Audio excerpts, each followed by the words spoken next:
안녕하세요. 김용수 만사입니다. 자, 이제 4과목으로 왔습니다. 그래서 4과목은 이제 수출입 안전관리. 네. 자, 1강인데, 1강에서는 대략적인 개념, 그리고 어떤 이제 배경, 요 정도만 설명드리겠습니다. 그래서 1강은 그렇게 하드하지 않으니까요. 일단은 한번 그냥 노트 필기 이런 것도 사실은 거의 필요 없어요.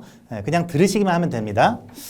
자, 관세 국경 감시 업무. 관세 국경에 대해서 조금 설명이 좀 필요합니다. 그리고 이제 여러분들이 이제 1, 2, 3과목을 배우고 오셨죠. 그래서 이제 1, 2, 3과목에서 뭐 보세구역은 무엇이다, 뭐 이제 보세 창고, 뭐 이런 개념들 관세에 관해서도 배우셨죠. 자, 그래서 그런 것들을 이제 여러분들이 이미 알고 계신데 한 번 더 제가 정리하는 차원에서 한 번 더 이제 대략적인 것을 설명을 좀 해드리고 지나가겠습니다. 자, 일단은 이쪽은 보실 필요 없고요. 우리나라가 이렇게 있어요. 그래서 우리나라에 요게 뭐죠? 우리나라의 이제 외곽을 두르고 있는 요거는 이제 국경이죠. 국경이고 외국 물품이 배를 타고 이제 인천항이 될 건데 들어온다 이거죠. 그래서 보통 우리나라 같은 경우는 이제 배나 비행기로 들어오죠. 그래서 이 물품이 이제 외국 물품입니다. 그러면 이 외국 물품이 우리나라 안으로 들어와서 소비시장에 쫙 이제 풀리는 그 과정을 여러분들이 이제 1, 2, 3과목에서 한 번쯤은 들어보셨을 통관이라고 하고요. 이 통관의 통자는 통과하다. 당연히 통과하다겠죠? 관은 뭡니까? 이 관이라는 것은 어떤 빗장을 걸어두다 할 때 그 관이에요. 그래서 어떤 빗장, 문에 걸린 그런 원래는 이제 통과할 수 없는 그것을 통과하다라는 겁니다. 그리고 통관이라고 하면은 이 외국 물품이 우리나라로 들어와서 내국 물품이 되는 이제 그걸 말하죠. 외국 물품이 들어와서 통관을 통해서 내국 물품으로 전환이 돼서 우리나라로 이제 빠져나가서 소비시장에 풀린다. 자, 그러면 이제 중요한 것은 이 통관 과정에서 관세가 납부된다라는 사실이죠. 이거는 다 알고 계실 겁니다. 그래서 통관하는 과정에서 관세가 납부됩니다. 그러니까 이 관세는 물품이 우리나라에 들어와서 이제 이 화주가 영업을 해서 물품의 매출을 올리고 그 매출에다가 몇 퍼센트 곱해가지고 관세를 뽑아내는 그런 게 아니라 그때마다 외국 물품을 우리나라로 수입했을 때 그 수입한 그 물품 그것만 가지고 여기에서 이제 인천항이 되겠죠? 여기에서 통관하면서 관세를 납부한다. 이런 개념입니다. 그래서 이 관세를 갖다가 통과세라고 부르기도 하죠. 그래서 물품을 우리나라에 이제 들여오는 과정에서 여기를 통과하는 그때 부과하는 세금이다라는 겁니다. 그래서 이제 관세예요, 그게. 자, 그래서 제가 여러분께 질문 하나 드리겠습니다. 관세는 어떻게 납부가 되느냐? 그리고 관세는 언제 납부가 되느냐예요. 자, 관세는 어떻게 납부가 됩니까? 우리 그 수입 신고인, 납세 의무자라고 합니다. 납세 의무자가 저쪽에 세관에 납부를 하는 그 방식으로 납부가 되죠. 자, 그리고 언제 납부가 됩니까? 이게 중요합니다. 제가 이제 질문 드리는 중요한 질문이 그거예요. 언제 납부가 되느냐? 자, 관세는 이제 원칙적으로 통관이 될 때 납부되는 것이 이제 맞는데 조금 더 이제 디테일하게 들어가서 이 관세는 관세 채권이 확립됐다, 관세 채무가 확립됐다, 뭐 그런 식으로 이제 표현을 해요. 자, 이거 이제 메모하실 필요 없습니다. 그냥 이제 배경 설명으로 알아두시면 돼요. 관세 채권이 확보됐다라는 것은 누구 입장에서? 바로 세관 입장에서 관세를 징수하는 그 이제 정부기관이죠. 세관 입장에서는 관세 채권이 확보되는 그 시기고, 그 다음에 관세를 내는 입장, 납세 의무자, 관세를 내는 입장에서는 관세 채무가 확보되는 그 시기가 언제냐라고 이제 이렇게 이제 질문이 들어오면 그 답은 외국 물품이 우리나라 들어오는 요 국경을 넘는 그 순간이에요. 국경을 넘는 그 순간이다. 그래서 외국 물품이 인천항으로 이렇게 들어와서 우리나라 안으로 들어오게 되면 이미 관세 채권이나 채무는 확립이 돼 있는 거죠. 자, 그런데 우리는 이곳의 존재를 이미 알고 있습니다. 바로 보세구역이죠. 보세구역. 자, 보세구역에서 세는 뭐죠? 세금이죠. 보는 뭐죠? 보류했다. 그래서 이 세금인 관세 등을 잠깐 보류해 놓은 상태로 외국 물품을 잠깐 여기다가 장치해 놓을 수 있는 그런 구역이죠. 네, 보세구역이 있어야 되는 이유는 뭐 간단합니다. 자, 외국 물품이 우리나라로 들어오는 그 순간에 관세를 납부해야 되면 불편하죠. 네, 배에서 물건이 아직 내리기도 전에 수입 신고해야 되고 관세 내야 되고 아주 불편하고, 그 다음에 이 물품이 우리나라에 잠깐 있다가 도로 빠져나가는 경우도 있어요. 네, 관세는 우리나라 안에서 소비가 될 때 그 소비세에 해당이 되는데, 물품이 우리나라 밖으로 빠져나가게 되면 우리나라 안에서 소비된 게 아니죠. 그렇기 때문에 원칙적으로 관세를 납부하면 안 됩니다. 그래서 환적 물품이라고 합니다. 조금 이제 우리가 이제 배우실 거지만, 환적, 우리나라를 단순히 경유해 간다. 예, 지하철로 따지면 환승역, 그런 개념이죠. 그래서 이렇게 우리나라를 잠깐 들렸다가 빠져나가는 물품, 이런 물품들이 있기 때문에 관세는 들어오자마자 내는 건 불편해서 잠깐 세금 부과를 보류해 놓는 그런 구역이 있고, 그것을 이제 보세구역이라고 하는 거죠. 그래서 보세구역이 대표적으로 보세창고가 있었죠. 보세창고. 그리고 뭐 보세공장, 보세판매장 여러 가지가 있었죠. 다시 이제 기억해 주시고요. 그래서 이 보세구역이 있는데, 자, 그러면 이 국경의 개념과 보세구역의 개념은 여러분들이 이제 어느 정도 이제 감이 잡히셨고, 이제 관세선이라는 것을 또 이제 배우셔야 됩니다. 관세선. 관세선이라는 용어. 네, 기억이 나시나요? 그래서 물론 지금 기억이 안 나셔도 됩니다. 관세선이라는 용어가 뭐 시험 문제에 직접 나오거나 하진 않아요. 그냥 배경 지식으로 알고 계셔야 됩니다. 자, 관세선이라는 것은 이렇게 이제 보세구역에서 물품이 우리나라로 이렇게 들어오면서, 네, 수입 신고를 거치고 내국 물품화 돼서 들어올 때 이 보세구역이 아닌 우리나라의 이 내륙지방, 그래서 우리나라의 이제 소비시장으로 들어올 때 이 경계를 말하는 겁니다. 그게 관세선이에요. 그래서 자, 관세는 우리나라 국경 안으로 들어올 때 이미 채권 채무는 확보가 돼 있으나 그것은 아주 추상적인 개념으로 확보가 돼 있는 겁니다. 구체적이지가 않아요. 관세를 얼마나 내야 된다, 정확한 액수, 어떤 근거로 내야 된다, 정확한 법 규정, 이런 것들이 없습니다. 그래서 관세는 물품이 관세선을 넘어서 요 안으로 들어오기 위해서 여기에서 뭘 하죠? 바로 수입신고를 하죠. 수입신고. 그래서 물품, 외국 물품이 관세선을 넘어서 내륙으로 들어오기 위해서 수입신고를 하는 그 시점에 정확하게 확정이 됩니다. 관세 채권 채무가 정확하게 확정이 되는 거예요.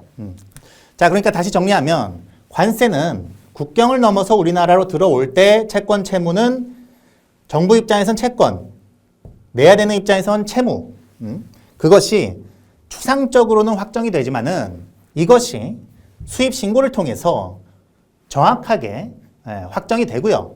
이 수입 신고를 하게 되면은 이 외국 물품이 보세구역에서 뭘로 바뀌죠? 내국 물품으로 바뀌죠. 그래서 내국 물품화 돼서 이 보세구역을 빠져나오는 겁니다. 그러면 관세선을, 요 관세선을 통과해서 물품이 국경 안으로 들어와서 이제 소비시장에 풀릴 수가 있는 거죠. 정리가 되셨죠? 자, 여기까지 이제 기본 지식을 좀 알아봤어요. 그래서 여러분들이 이제 1, 2, 3과목에서 배우고 오셨어요. 수입신고, 뭐 관세, 뭐 보세구역, 뭐 이런 것들. 네, 다시 한번 좀 용어를 정리했고. 자, 그 다음에 보세운송에 대해서 조금 아셔야 됩니다. 보세운송. 자, 보세운송은 뭐냐면 여기가 이제 보세구역이죠. 이 보세구역에 물품이 장치되어 있는 이 상태로서는 이 물품은 수입신고 전까지는 외국 물품이에요? 내국 물품이에요? 바로 외국 물품이죠. 네. 수입신고를 해야 외국 물품에서 내국 물품으로 바뀌는 거니까. 그래서 이 보세구역 안에 수입신고 전 상태로 이렇게 있을 때는 이게 외국 물품이란 말이죠. 자, 외국 물품은 마음대로 이 관세선을 빠져나와서 우리나라 내수 시장에 풀릴 수 있습니까? 없습니까? 당연히 없는 거죠. 당연히 없어요. 그래서 자, 이 외국 물품을 이제 다른 보세구역, 여기서 이제 부산항에 있는 다른 보세구역이라고 할게요. 그러면 이 인천항에 있는 보세구역에서 부산항에 있는 보세구역으로 외국 물품을 이동시키고자 하면은 어떻게 해야 됩니까? 원칙적으로는 수입 신고해야죠. 왜냐하면 관세선을 빠져나와서 내국으로 들어오잖아요. 그러니까 당연히 수입 신고를 해줘야만 되는 겁니다. 당연히 해줘야만 되는데 불편하죠. 그러니까 보세구역에서 보세구역 이동하는데 네, 이 외국 물품이 갑자기 내국 물품처럼 내국 물품화되고 그 다음에 다시 내국 물품이 내국 물품인 상태로 들어가고 자 이렇게 되면 물품을 그냥 단순하게 외국 물품인 상태로 보세구역에서 보세구역으로 이동시키고자 하는 그런 취지에 안 맞아요. 자, 그래서 자 이런 경우는 수입 신고를 일일이 하기가 번거롭다 보니까 뭘 하느냐? 바로 이 외국 물품을 보세구역에서 보세 상태로 그대로 이동시키고자 합니다. 네, 그래서 이때는 보세 운송을 하죠. 보세 운송. 관세 부과를 보류한 채로 그대로 외국 물품인 채로 그대로 가져옵니다. 그래서 이제 이 물품은 부산항 보세 창고에 장치가 되어 있어요. 그러면 이 물품을 국내로 이렇게 수입 통관해서 가져올 수도 있겠죠. 수입 통관해서 내국 물품화 시켜서 소비시장으로 끌어올 수도 있고 혹은 이 물품을 그대로 외국으로 내보낼 수도 있습니다. 네, 외국 물품인 상태로 그대로 내보내는 거죠. 그래서 이 보세구역 간의 물품을 보세 상태로, 즉 다른 말로 외국 물품 상태로, 또 즉 다른 말로 관세 납부를 보류한 상태로 움직이고 싶다. 그러면 보세 운송을 하는 겁니다. 네. 자, 여기까지 개념을 좀 다 알아봤어요. 자, 그러면 이제 마지막으로 제가 이제 여러분들한테 좀 질문 드리고 싶은 거는 자, 이 관세선을 갖다가 이 꼴을 국경이라고 하면은 맞습니까? 틀립니까? 이거 틀리는 거죠. 관세선은 국경이 아니죠. 국경은 요렇게가 국경이죠, 그냥. 자, 그런데 관세선은 지금 이 그림에서는 요렇게 보세구역을 제외시키고 요렇게가 관세선이 되겠죠. 그러니까는 이 관세선이란 것은 보세구역과 맞물려 가지고 물품을 이제 수입신고해서 그 수입신고 수리가 돼 가지고 내국 물품이 됐을 때 이제 이 관세선을 통과시킬 수 있는 자, 그런 경계선을 말하는 거죠. 그게 관세선이고. 국경은 말 그대로 국경이에요. 자, 그리고 이렇게 질문을 드려보겠습니다. 보세구역 이 꼴은 이게 면세구역이다. 맞습니까? 틀립니까? 이것도 틀리는 겁니다. 네. 자, 보세구역에 물품이 장치된다 해가지고 이게 100% 면세입니까, 여러분? 아닙니다. 제가 처음에 어떻게 말씀드렸어요? 관세 채권 채무는 이게 확립되는 시기는 수입신고 시점에 확정되기는 하지만 이미 국경선을 넘는 순간에 추상적으로는 이미 확정이 돼 있다라고 했어요. 자, 그래서 이 외국 물품이 보세구역에 장치되어 있는 이 상황도 사실상은 수입 통관을 전제로 하는 거고 관세를 보류했을 뿐 관세를 면세시켜주는 그런 상태는 아니라 이거죠. 그저 일시적으로 관세 부과를 보류했을 뿐이라는 겁니다. 그래서 보세구역이에요. 면세구역이 아니라 보세구역이죠. 그래서 이 개념이 얼마나 중요하냐면은 자, 관세는 우리나라 안에서 소비되는 물품에 부과되는 세금이라고 했죠. 만약에 이제 여기서 수입 신고가 되기 전에 물품이 여기에서 그냥 사용이 돼버렸어요. 외국 물품인 상태로. 자, 그러면 물품이 없어졌죠. 사용돼가지고. 그러면은 이 물품 관세 냅니까? 안 냅니까? 내야 됩니다. 내야 돼요.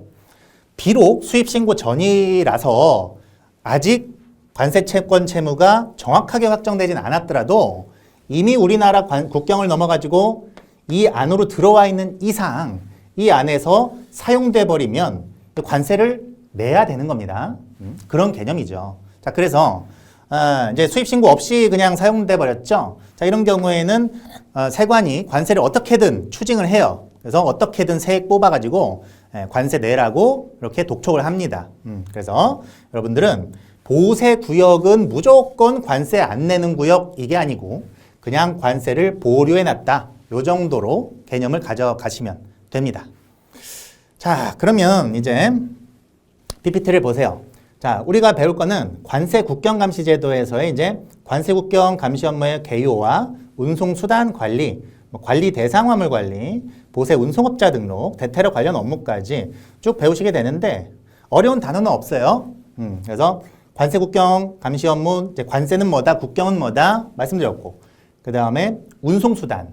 그래서 이 관세 국경을 넘나드는 배나 비행기에 관해서 배우실 거고, 자, 그 다음에 이제 관리 대상 화물, 이건 뭐냐면 화물 종류에 따라서 이 요주일 화물들이 있습니다. 요주일 화물들. 그래서 이 화물들을 검사도 하고 뭐 엑스레이도 찍고 이렇게 관리하는 것이 여기서 배울 내용이고, 자, 그 다음에 이제 보세 운송업자. 제가 이제 설명드렸죠. 그 보세 운송을 하는 업자입니다. 그 다음에 대테러 관련 업무까지. 그래서 뭐 미국 9.11 이런 거 이제 관련되어 있는 그런 내용이죠. 자, 그래서 요거는 제가 그냥 재미삼아 가져온 내용이고요. 요게 이제 2017년에 발표한 내용이에요. 그래서 대테러 활동을 강화하면서 신문에 나온 건데, 자, 관세청 자료에 따르면 2016년 동안 총 기록 12정, 네, 실탄류 244발, 도검류 2천 몇 점, 기타 뭐 2만 점 등 총 네, 이런 2,000건, 2만 5천여 점을 적발했다라고 합니다. 그래서 요게 이제 위의 물품의 국내 반입 적발 실적이죠. 네, 어마어마한 거죠. 자, 그래서 관세 국경 감시 업무 요쪽을 한번 보겠습니다. 자, 아까 말씀드렸듯 국경은 요게 국경이고, 관세선이라고 하면은 이 보세 구역을 둘러싸고 있는 그 접정 지역을 말합니다. 네, 그래서 지금 관세 국경이라고 하면은 관세선과 그 다음에 국경선을 감시한다 이거죠. 자, 그 이유는 사회안전 위해 물품의 국내 반입 차단 목적이 상당히 커요. 자, 일단은 이런 이제 내용 보기 전에 지금 이제 우리가 여러 가지 이제 내용들을 배우기 앞서서 이런 의문점이 드실 수가 있습니다. 관세 국경이 뭔지는 알았어요. 그런데 우리 지금 보세사 시험에 합격하려는 거잖아요. 보세사와 관세 국경과는 어떤 유사성이 있길래, 네, 요 유사성이 뭐길래 우리가 이제 배우는가? 자, 이것에 대해서 조금 이제 설명을 드려보겠습니다.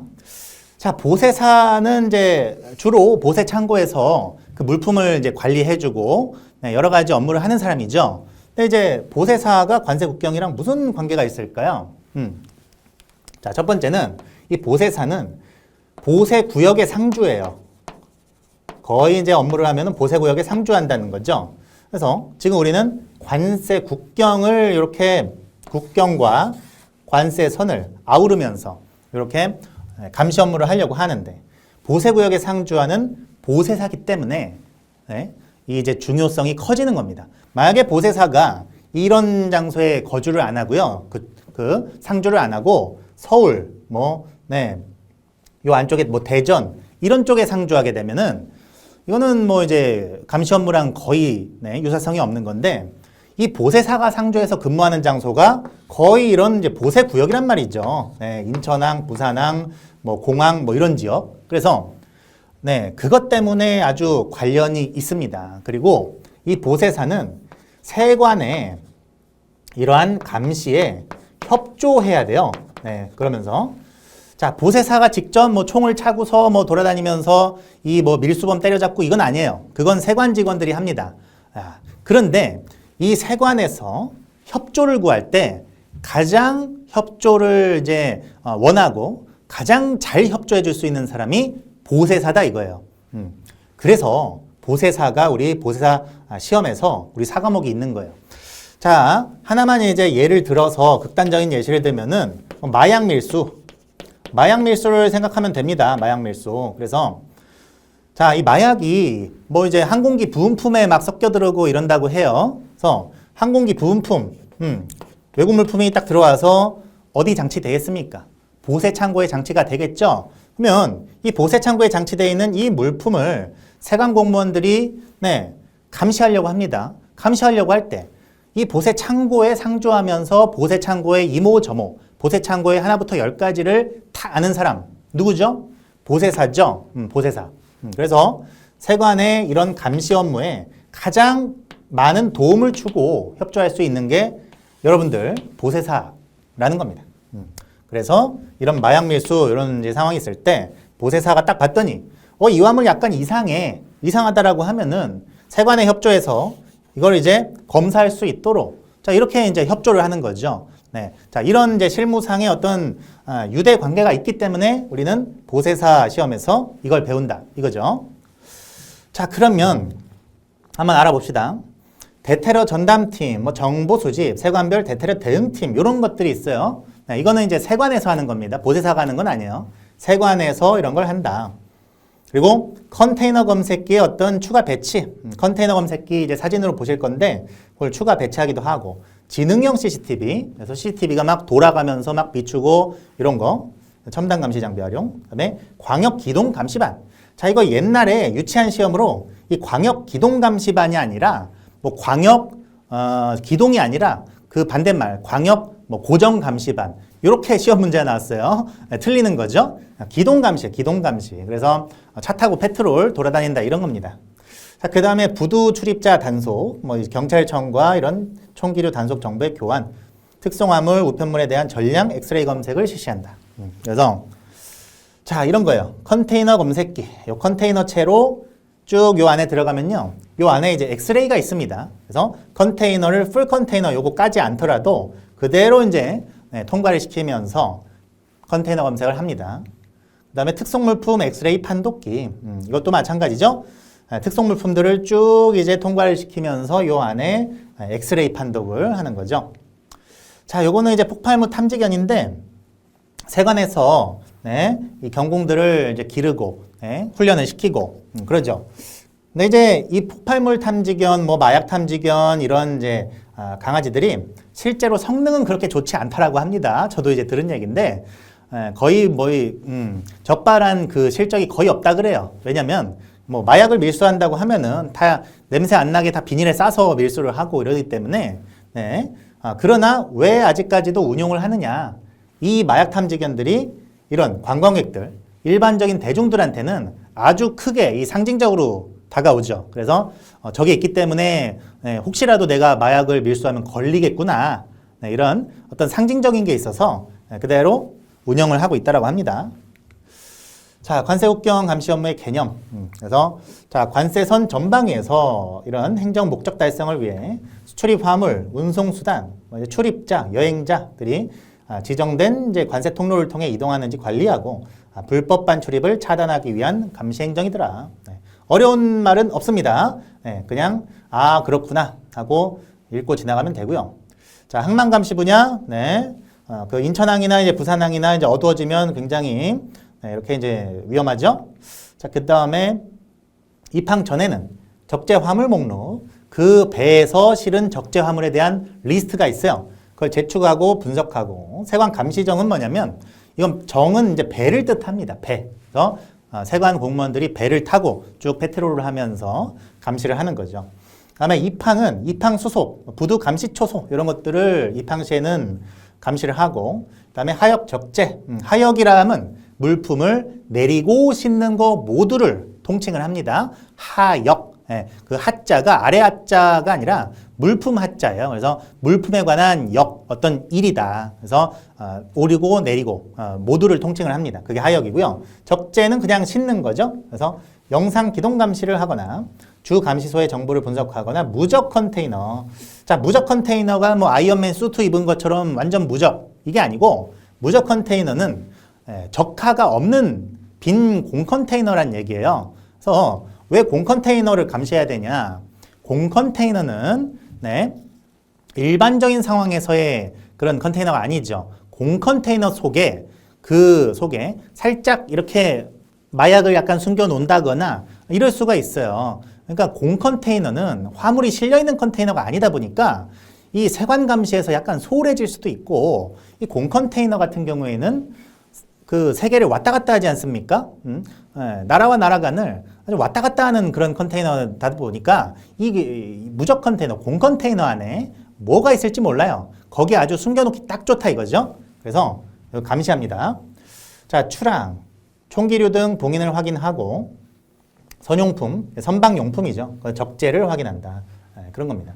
이 선박용품은 이제 배우시겠지만 앞으로 선박용품 상당히 중요합니다. 왜냐하면 이 선박용품에서 비리가 굉장히 많아요. 그래서 선박에다가 이제 기름을 휘발유를 뭐 100리터 싣는다고 이렇게 허가를 받아놓고 실제로는 80리터 싣고 나머지 20리터 빼돌린다거나 이런 일이 상당히 많아요. 그래서 이런 것들을 감시한다. 네. 그냥 지금은 외울 필요 없습니다. 쭉 눈으로만 보시면 됩니다. 자, 공항 감시 분야 같은 경우에는 이제 엑스레이 투시기를 활용하죠. 왜냐? 공항은 DHL, 페덱스 이런 특송 화물이 겁나게 많아요. 그래서 엑스레이를 활용해 가지고 쭉 투시를 시켜야지 그것들을 다 시간 내에 볼 수가 있지. 엑스레이를 활용을 안 한다?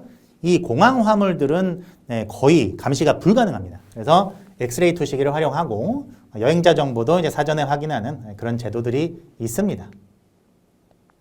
자, 그래서 마지막으로 요점 정리를 하면 관세 국경에서는 이제 수출입 금지 물품이나 위해 물품에 이런 단속이 필요하다. 왜 관세 국경에서는 단속이 필요한가? 왜 관세 국경에서는 단속이 필요하죠? 바로 외국 물품이 들어오는 이 입구기 때문이죠. 단순합니다. 외국 물품이 들어오는 입구, 외국 물품이 나가는 출구기 때문이다. 네, 그래서 당연히 이런 곳에서는 상당히 이제 밀수나 이런 것들이 횡행하겠더라. 그래서 단속이 필요하다. 자, 엑스레이 검색기 도입 등 검사를 지금 첨단화하고 있습니다. 첨단화하고 있고 말했듯이 기동 감시반을 편성하고 있죠. 그래서 그 미사일 터렛처럼 한 곳에 붙박혀가지고 있는 게 아니고 돌아다닙니다. 돌아다녀. 그래가지고 기동 감시반을 편성하고 있더라. 자, 여기까지 다 알아봤습니다. 그러면 이제 책을 볼게요. 자, 책을 보시면 챕터 1 관세국경 감시제도가 나오죠. 그래서 관세국경 감시 업무의 개요 정의를 보면 관세국경 감시 업무란 관세선, 영어로 커스텀 몰더, 그래서 관세선 전방위에서 불법행위 사전 예방과 적발을 통해 그런 행정의 목적을 달성하는 것. 그래서 우리 보세사가 이 관세 국경 감시 제도를 배워야 되는 어떤 이유는 이 세관의 협조 목적, 그리고 우리 보세사야말로 보세구역의 어떤 전문가라는 사실을 지금 인정을 하고 있는 거예요. 그래서 세관에서도 그 세관 공무원들이 많은 정보를 가지고 있으나 이 보세사가 가지고 있는 실무적이고 전문적인 역량을 이용해서 그들에게 협조시키기 위해서 이런 것들을 보세사 시험에 넣어놨다라고 볼 수가 있겠죠. 자, 그래서 그 달성을 위해서 수출입 화물, 운송수단, 여행자들이 지정 관세 통로를 통해 적법한 절차와 경로로 이동하는지 관리하고 각종 위해 물품의 불법 반출입을 차단하기 위한 이런 행정이다. 자, 우리나라의 경우 북한과의 교류 이외에는 차량을 통한 통과는 전무합니다. 그렇죠? 자, 모든 수출입은 사실 선박이나 항공기에 의해서 이루어지고 있다. 그래서 자, 들어오는 것이 선박이 있어요. 그리고 항공기가 있고요. 자, 선박에 의한 물품의 특성은 대량이에요. 대량이고 1차 상품이 상당히 많습니다. 1차 상품이라 하면은 가공이 덜 된 거죠. 그래서 뭐 석유, 그다음에 뭐 광석 이런 것들. 자, 항공기는 비교적 소량이 들어오고 고부가가치 상품이 많죠. 물론 여행객들은 대부분 항공기로 들어오죠. 자, 그래서 감시 업무 대상 방법 분야 보시면 항만 감시 분야 보시면 요거 이제 설명드렸던 거죠. 그래서 입항 전부터 출항까지 쭉 이런 식으로 감시가 되고 있더라. 자, 넘어가면 더 알아보기에 자, 24시간 상시 근무 체제에서 이제 기동 감시 체제로 바뀌었다라고 이렇게 나와 있습니다. 그래서 이 기출 문제예요. 기출 문제. 이걸 갖다가 꼬아가지고 기동 감시가 아니라 뭐 상시 근무 체제다. 이런 식으로 나왔었죠. 자, 공항 감시 분야 보시면은 이제 엑스레이 투식이다. 그래서 더 알아보기에 이제 여행자 정보 사전 확인 제도도 있습니다. 네. 그래서 이제 우리 지금 여행자로 미국 거쳐가려면 미국 환승해가지고 거쳐가려면 이제 이스타 뭐 해가지고 이제 미국에다가 그 비자를 먼저 발급하는 그런 제도도 있고 해요. 뭐 그런 거랑 유사한 겁니다. 네. 자, 운송수단 관리. 네. 여기서부터는 이제 다음 시간에 배우실 겁니다. 다음 시간에 배우실 거고 지금 1교시에 배우신 내용들은 여러분 그저 조금 이제 워밍업이에요. 그래서 관세는 뭐다? 뭐 국경은 뭐다, 관세선은 뭐다, 보세구역은 뭐다, 그리고 왜 이런 것들을 감시를 해야 되는지를 다시 한번 좀 정리하고, 네, 조금 이제 우리가 2교시로 가기 위한 어떤 준비 운동을 좀 했습니다. 그러면 다음 시간에 2교시에서 뵙도록 하겠습니다. 감사합니다.